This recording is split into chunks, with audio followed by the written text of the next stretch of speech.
Hai teman-teman UMKM. Dalam video kali ini kita akan bahas hal yang penting banget buat semua pebisnis di luar sana, yaitu gimana caranya biar penjualan bisnismu bisa naik. Sebelum kita mulai, jangan lupa klik tombol subscribe, komen, aktifin lonceng notifikasi, dan kasih like kalau kalian suka dengan kontennya ya. Minty tahu banyak dari kalian pasti lagi cari cara buat majuin bisnisnya, jadi Minty bakal kasih tips dan langkah-langkah yang bisa kalian coba langsung. Tanpa banyak basa-basi lagi, yuk kita mulai. Pertama, kita mulai dengan langkah yang penting banget buat merumuskan strategi penjualan yang sukses, yaitu analisis target pasar. Seringkali kita terlalu cepat pengen jualan tanpa benar-benar ngerti siapa sebenarnya calon pembeli kita. Pertama-tama, kita harus tahu dengan jelas siapa yang jadi target pasar kita. Mereka itu siapa? Apa aja kebutuhan dan keinginan utama mereka?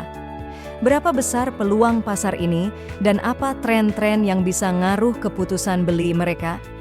Langkah awal ini nggak cuma tentang ngerti demografi, tapi juga psikografi dari calon pelanggan kita.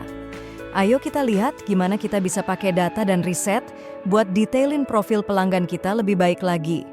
Mungkin ada alat analisis online atau survei yang bisa ngebantu kita dapetin info lebih dalam.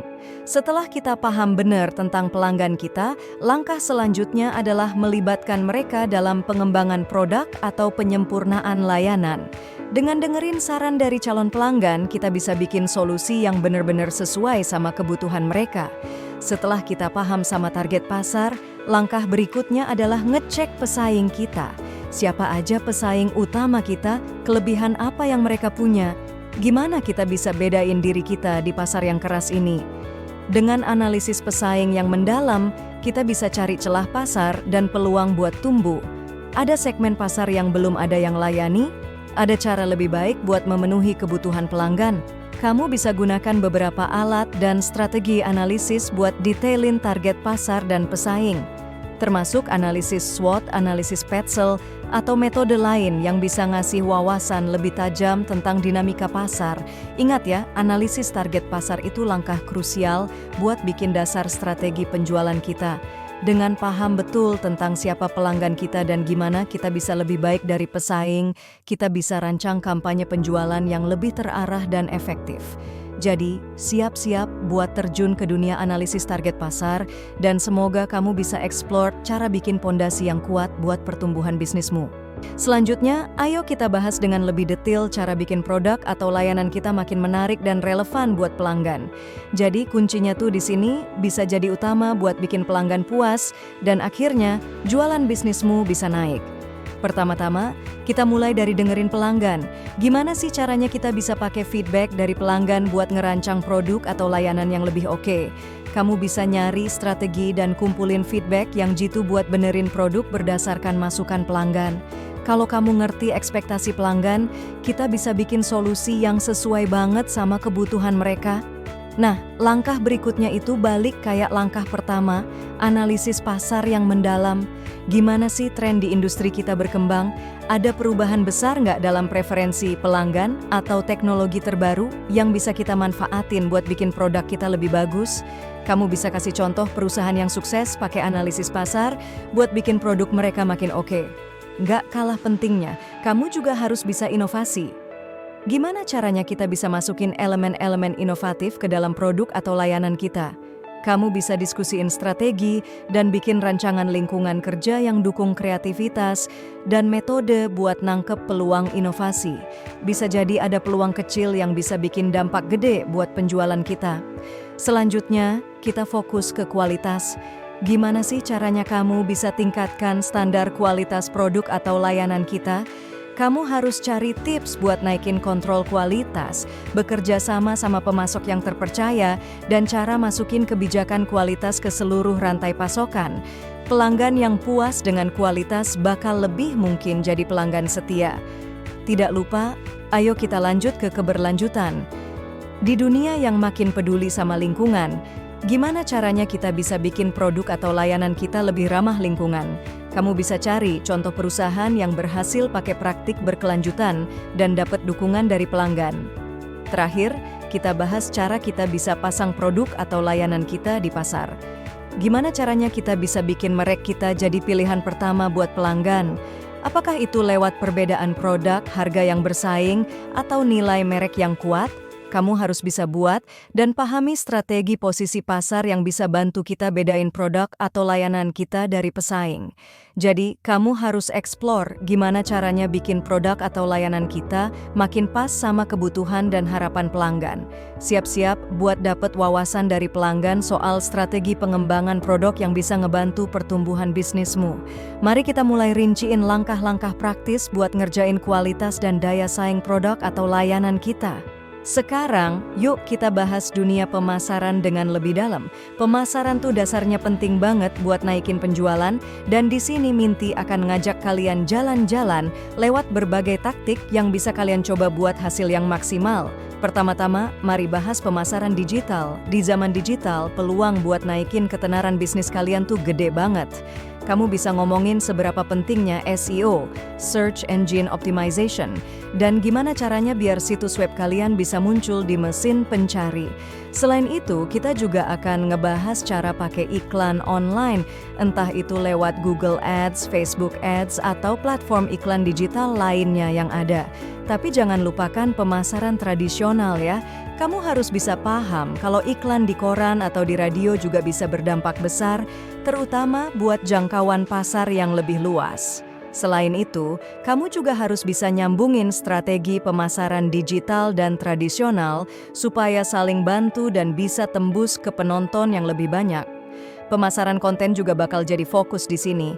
Gimana caranya bikin konten yang menarik dan bermanfaat buat audiens kalian? Kamu bisa buat atau cari panduan langkah demi langkah buat rancang kampanye pemasaran konten yang efektif, termasuk bikin narasi merek dan nyeting konten supaya lebih terlihat di mesin pencari. Nggak cuma itu, kita juga bakal bahas kekuatan media sosial. Gimana caranya maksimalkan kehadiran bisnismu di platform kayak Instagram, Twitter, dan LinkedIn. Kamu bisa cari tips dan trik buat bikin konten yang interaktif, rencanain kampanye, dan ngertiin analitik media sosial buat ngasih power lebih ke strategi pemasaran kalian. Tapi ingat ya, pemasaran nggak cuma soal promosi produk atau layanan. Kamu harus bisa kasih nilai tambah buat pelanggan lewat konten informatif dan edukatif. Dengan cara ini, kalian bisa bangun otoritas dan kepercayaan yang kuat di mata pelanggan. Terakhir, kita bisa lihat contoh kasus dari bisnis yang berhasil pakai strategi pemasaran yang kreatif dan sukses naikin penjualan mereka. Semoga bisa jadi inspirasi dan tambahan wawasan buat kalian tentang cara menerapkan strategi pemasaran yang sesuai dengan bisnismu. Jadi, kamu harus eksplorasi lebih dalam dunia strategi pemasaran yang bisa bantu kalian capai tujuan penjualan. Bersiaplah buat rancang kampanye yang keren dan ngerti gimana pemasaran bisa jadi kunci sukses buat bisnismu. Sekarang, kita fokus ke cara menghadapi dengan bijak dan meyakinkan setiap keberatan yang mungkin muncul dari pelanggan.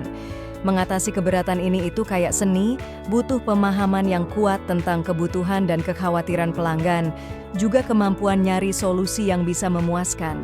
Pertama-tama, kita perlu paham bahwa keberatan pelanggan itu kesempatan buat membangun hubungan yang lebih erat. Saat pelanggan ngasih tahu kekhawatiran atau nanya-nanya, sebenarnya mereka lagi ngasih kita kesempatan buat nunjukin nilai dari produk atau layanan kita. Kamu bisa lihat keberatan sebagai peluang buat nunjukin keahlian dan profesionalisme kita. Langkah selanjutnya, kita mesti paham jenis-jenis keberatan yang mungkin muncul. Mungkin itu keberatan soal harga, fitur produk, atau bahkan ketidakpastian pelanggan. Kamu bisa coba untuk mengenali dan kelompokin keberatan supaya kita bisa nyusun jawaban yang tepat dan efektif. Gimana caranya kita bisa tingkatkan kemampuan komunikasi kita buat nanggepin keberatan pelanggan. Kamu bisa cari tips buat dengerin dengan empati, nanya pertanyaan yang pas, dan merespon dengan positif tanpa ngacuhin kekhawatiran pelanggan. Nanggepin keberatan itu nggak cuma soal kasih jawaban, tapi juga melibatkan pelanggan secara aktif dan membangun hubungan yang kuat. Nggak cuma itu, kita juga bakal bahas gimana caranya pakai studi kasus dan testimoni pelanggan buat meredain kekhawatiran. Entah itu lewat pengalaman pelanggan yang sukses atau cerita yang menginspirasi, ngasih bukti nyata bahwa produk atau layanan kita udah bermanfaat buat orang lain bisa bantu redain kebingungan pelanggan. Selanjutnya, kamu harus bersiap dengan contoh-contoh situasi umum yang mungkin kita hadapi dan bagaimana cara nanggepin keberatan dalam situasi tersebut. Misalnya, gimana ngadepin pelanggan yang lebih milih pesaing? Atau gimana cara tanggapi keberatan pelanggan soal perubahan dalam kebijakan produk? Kamu bisa bahas strategi khusus buat hadapi setiap situasi ini. Nggak lupa, kamu harus paham strategi setelah ngeladenin keberatan. Gimana caranya pastiin pelanggan puas dengan jawaban kita? Gimana caranya kita bisa manfaatin keberatan sebagai kesempatan buat naikin level layanan atau produk kita? Kamu bisa cari dan pelajari langkah-langkah setelah nanggepin keberatan yang bisa jaga hubungan sama pelanggan dan tingkatin kepercayaan. Dengan bahas topik ini, kita bakal dapetin keterampilan dan strategi yang diperlukan buat tangani keberatan pelanggan dengan percaya diri dan profesional. Ayo kita ubah setiap tantangan jadi peluang buat bangun kepercayaan dan dapetin kepuasan pelanggan. Nah gitu deh teman-teman UMKM, beberapa langkah simple yang bisa kalian coba buat naikin penjualan bisnismu. Semoga ada nilai yang bisa kalian ambil dari setiap bagian video ini ya. Jangan lupa bagi pengalaman atau pertanyaan kalian di komentar di bawah. Kalau kalian suka video ini, kasih like, subscribe, dan nyalain lonceng notifikasi supaya kalian gak ketinggalan konten menarik berikutnya. Makasih banget udah nonton dan jangan lupa share video ini ke teman atau rekan bisnismu yang mungkin juga butuh tips ini. Sampai jumpa di video selanjutnya, ya.